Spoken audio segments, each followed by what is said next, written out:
এখন আমরা যাচ্ছি টাংমার্গের উদ্দেশ্যে। সেখান থেকে অন্য গাড়ি নিয়ে আমরা রওনা হব গুলমার্গের উদ্দেশ্যে। এখন আমরা আছি টাংমার্গে, এখান থেকে আমরা গাড়ি নিয়ে আবার যাব গুলমার্গের উদ্দেশ্যে। এখানে একদম বরফ ভর্তি হয়ে গেছে, এখান থেকেই দেখুন, প্রচন্ড ঠান্ডা। আমি কিনে নিয়েছি কানের হেডফোন। টাংমার্গে এসে পৌঁছে আবারও আমরা দেখতে পেলাম সেই বরফাবৃত দৃশ্য। শ্রীনগর থেকে যে গাড়িতে করে আমরা টাংমার্গে এসে পৌঁছেছিলাম সেই গাড়ি কিন্তু গুলমার্গে যাবে না। গুলমার্গে যাবার জন্য এই টাংমার্গের ট্যাক্সি স্ট্যান্ড থেকে ভাড়া করতে হবে এখানকার গাড়ি। এই গাড়ি যখনই আপনি বুক করবেন আগেই আপনার জেনে রাখা ভালো, কোনো টাইম লিমিট কিন্তু নেই, যতক্ষণ ইচ্ছা আপনি গুলমার্গে থাকতে পারবেন। ট্যাক্সি স্ট্যান্ডের ড্রাইভারদের সাথে অনেক দরদাম করার পর আমরা শেষমেশ 4500 টাকায় রাজি হলাম। এই গাড়িতে করেই গুলমার্গের পর আমাদের দেখানো হবে আরও দুটো সাইট সিন, কাশ্মীর ভ্যালি এবং ড্রাং ওয়াটারফলস। একটা কথা বলে রাখি, এখানে গাড়ি বুক করার আগে অবশ্যই দরদাম করে নেবেন, কারণ প্রথমেই এরা আকাশ ছোঁয়া দাম হাঁকাবে। কাশ্মীর মানেই কিন্তু টাকার খেলা। আপনি যদি সতর্ক না থাকেন জলের মতো কিন্তু আপনার টাকা বেরিয়ে যেতে পারে। যাই হোক, আজ শিবরাত্রির দিন এই বরফাবৃত হিমালয়ের প্রাকৃতিক নৈসর্গিক দৃশ্য দেখতে দেখতে আমরা এখন এগিয়ে চলেছি গুলমার্গের দিকে। রাস্তার দুপাশে দেখতেই পাচ্ছেন কতটা উঁচু পর্যন্ত এই বরফের লেয়ার। মার্চ মাসে এসেও যে এতটা বরফ পাবো ভাবতেই পারিনি। যত ওপরে উঠছি ততই বরফের লেয়ার যেন আরো বেড়েই চলেছে। অবশেষে আমরা পৌঁছে গেলাম গুলমার্গে। এখানে এসে গাড়ি থেকে নেমেই মহা ঝামেলায় পড়লাম। এখানকার কিছু স্থানীয় লোকেরা আমাদের কাছে এসে জোরাজুরি করতে লাগলো এখান থেকে আমরা যেন গন্ডোলাতে যাই স্লেজ গাড়ি করে। কিন্তু আমরা আগে থেকেই ভেবেছিলাম হেঁটে যাব, কারণ বরফের মধ্যে এই 1 কিলোমিটার 1.5 কিলোমিটার রাস্তা হেঁটে যাওয়ার মজাই আলাদা। এখন আমরা গুলমার্গে এসে গেছি।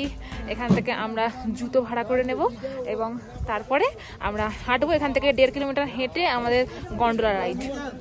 এই গাইস, এখন আমরা যাচ্ছি বরফের মধ্যে দিয়ে গুলমার্গ। আমরা গন্ডোলা রাইডের কাছে এইভাবে 1 কিলোমিটার হেঁটে যাব বরফের মধ্যে দিয়ে। এই দেখুন, সবাই আমরা বরফের শুজ গুলো নিয়ে নিয়েছি। উফ বাবা, প্রচন্ড ঠান্ডা। এক হাতে আমি গ্লাভস পরে বসে আছি আর এক হাতে পরিনি, কারণ ক্যামেরা করব। এইদিকে সৌন্দর্যটা একবার দেখুন শুধু।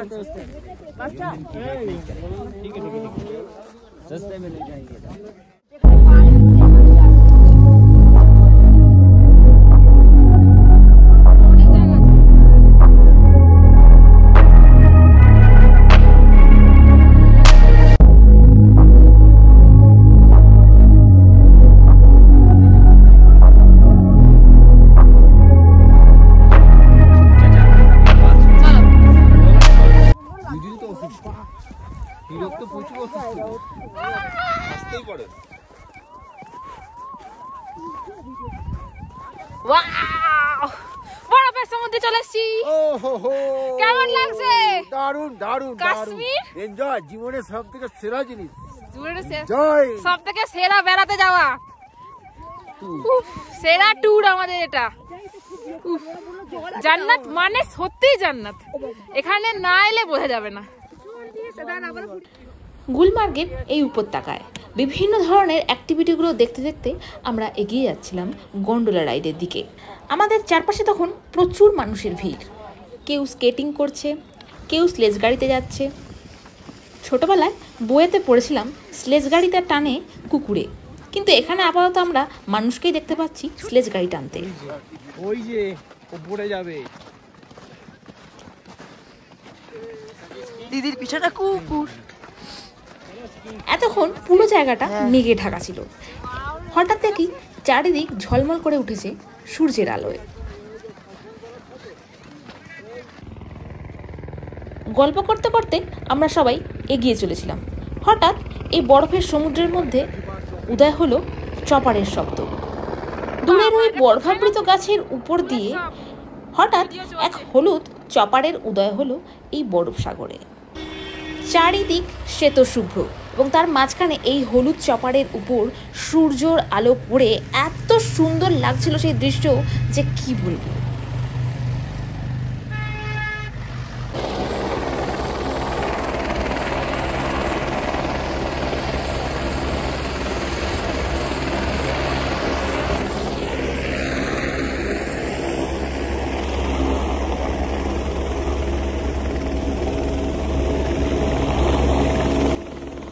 এদিকে হাঁটতে হাঁটতে আমরা প্রায় গন্ডোলা রাইডের কাছাকাছি চলে এসেছি।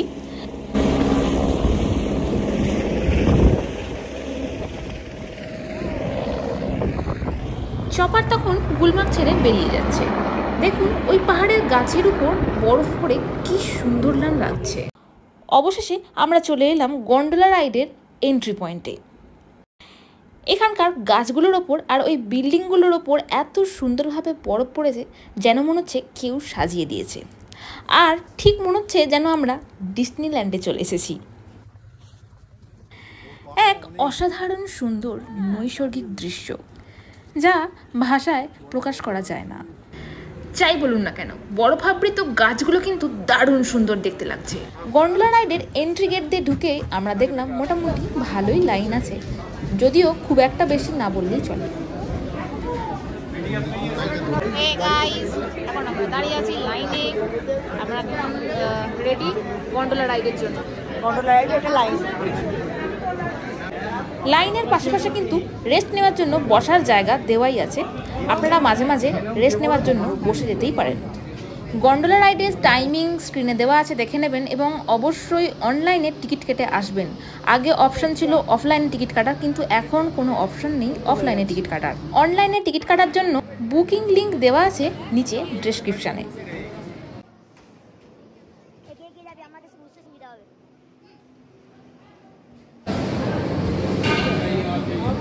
হ্যাঁ,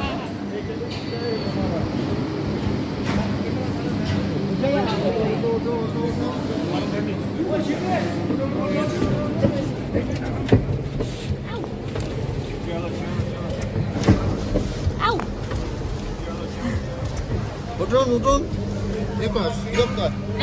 বুঝতে পারো না না, ও অটোমেটিক না ভিডিওটা কর, আমরা যাচ্ছি সেটাও কর।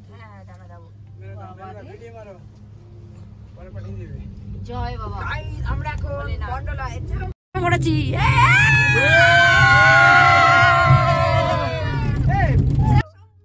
বাবা আজ তো শিবরাত্রি, তোমার কাছে দর্শন করতে যাচ্ছি। তুমি যেখানেই থাকো যেন আমাদের দেখতে পাও। ওয়াও এই দেখো এদিক থেকে না,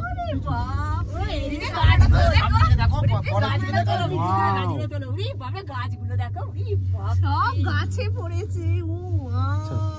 ওই জন্যই তো গন্ডোলা গন্ডোলা এই খালি করছে লাইন দিয়ে।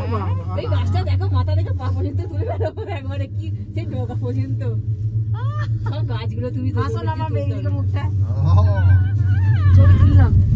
ও ওটা কার্টুন দেখছি, আর কার্টুনে আমরা সিনেমা রিল দেখছি। আমরা এখন গন্ডোলা রাইড করছি বলেছি দারুণ লাগছে।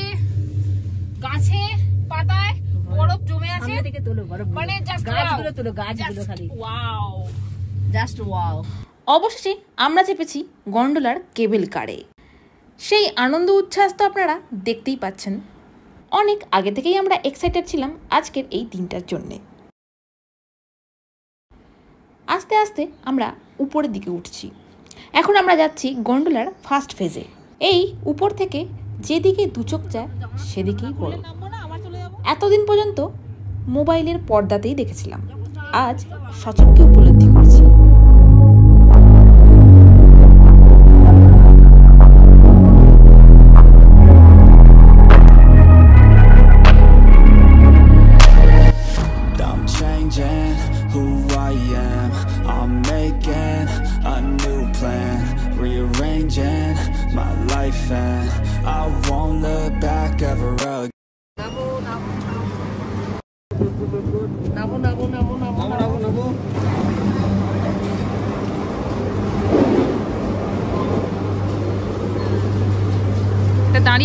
অবশেষে গুলমার্গের বেস ক্যাম্প থেকে আমরা পৌঁছলাম গন্ডোলার ফার্স্ট ফেজ অর্থাৎ হিল অফ কংডুরিতে।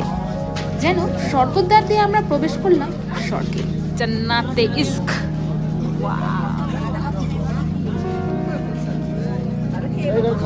হ্যাঁ, এতটা জার্নি করার পর আমাদের প্রচন্ড খিদে পেয়ে গেছিল। এখানে এসেই দেখি এরকম কাঁচের ইগলু, যার প্রাইস প্রতি 40 মিনিটে 2000 টাকা। আবারও কিছুটা মেঘাচ্ছন্ন হয়ে পড়লো এই পরিবেশটা। যাই হোক, দূরের ওই পাহাড় আর গাছপালাগুলো দারুণ সুন্দর লাগছিল দেখতে। এসব দেখে সিনেমাটিক রিলস শুট করতে করতে হঠাৎ দেখি বনু পড়ে গেছে বরফে। হাসি পাচ্ছে, তুই আবার পড়ে গেছিস। পড়ে গেছে।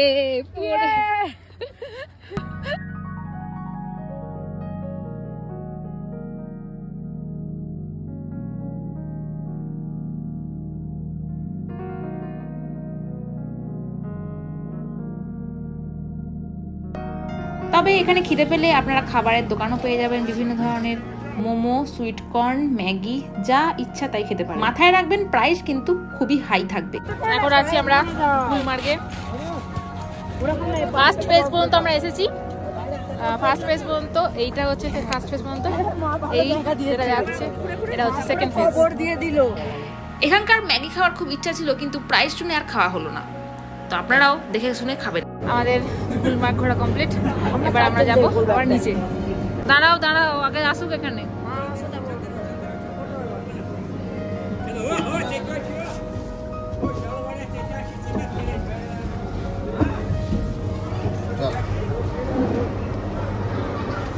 শিবরাত্রির দিন গুলমার্গের ফার্স্ট ফেজ ঘুরে এখন আমরা কেবল কারে করে নেমে চলেছি নিচে। উপর থেকে আমরা এখন দেখছি পাহাড়ের নিচের অদ্ভুত সুন্দর দৃশ্য। সবাই প্রচন্ড খুশি আজকের এই দিনে।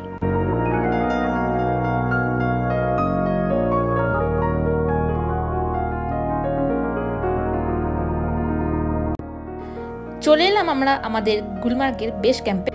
এখান থেকে আমরা যে ওই 1 কিলোমিটার হেঁটে এসেছিলাম সেটা আর হাঁটার মতো শক্তি কারণ নাই। এখান থেকে এখন আমরা যাব আমরা যেখানে আমাদের গাড়ি ছেড়েছিল সেখানে। শেষমেশ আমরা 1.5 কিলোমিটার পথ অতিক্রম করে সেখানে নামলাম যেখানে আমাদের গাড়ি আমাদেরকে ছেড়েছিল এই গুলমার্গের জন্য। সেখানে গিয়ে প্রথমেই ভাড়া করা জুতোগুলো ফেরত দিয়ে আমাদের নিজেদের জুতোগুলো নিয়ে নিলাম। এরপর কিছু খেয়ে নিতে হবে আমাদের। বরফের মাঝখানে দেখতেই পাচ্ছেন আমার পিছনের রেস্টুরেন্টগুলো, সেখানেই খাবো। বাইরে বরফ আর রেস্টুরেন্টের ভেতরে আমরা তখন রুম হিটার নিয়ে বসে পড়েছি সবাই। যা ঠান্ডা আর সহ্য করা যাচ্ছে না। কাশ্মীরি পোলাও আমরা প্রথমেই অর্ডার করে নিয়েছিলাম একটা কাশ্মীরি পোলাও। খেতে খুবই সুন্দর ছিল। আজ ছিল শিবরাত্রি, তাই মা বলছিল আমি আলু পরোটা খাবো, তাই বনু আর মা দুজনের জন্যই সেটাই অর্ডার করা হলো।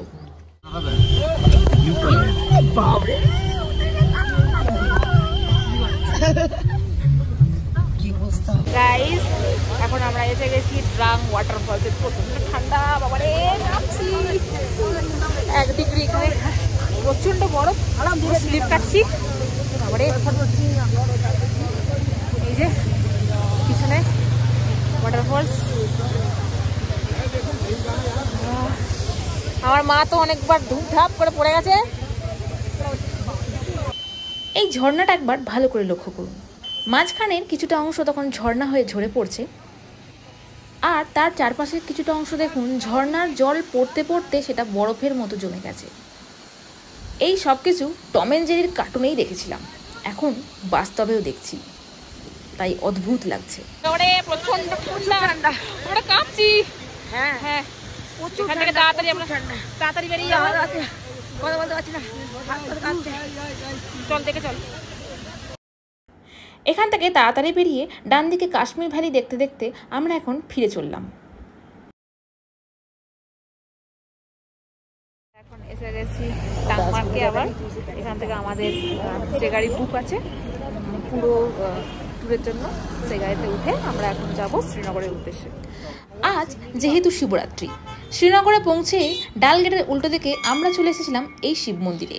ভেবেছিলাম শঙ্করাচার্য মন্দিরে যাব, কিন্তু সেটা আর আজকে যাওয়া হয়নি। আমরা ডাল লেকের সামনে একটা শিব মন্দির পেলাম, সেখানে আমরা সবাই একটু দর্শন করলাম, তারপরে আরতি নিলাম। 10টা শিব। হ্যাঁ, ছবিটা নেই। জয় ভোলেনাথ। তো বন্ধুরা, আজকের এই ভিডিও কেমন লাগলো কমেন্টে অবশ্যই জানাবেন। ভালো লাগলে লাইক শেয়ার করতে ভুলবেন না। আর আমার চ্যানেলে যদি নতুন হন, আমার চ্যানেলকে কিন্তু সাবস্ক্রাইব করতে কখনোই ভুলবেন না।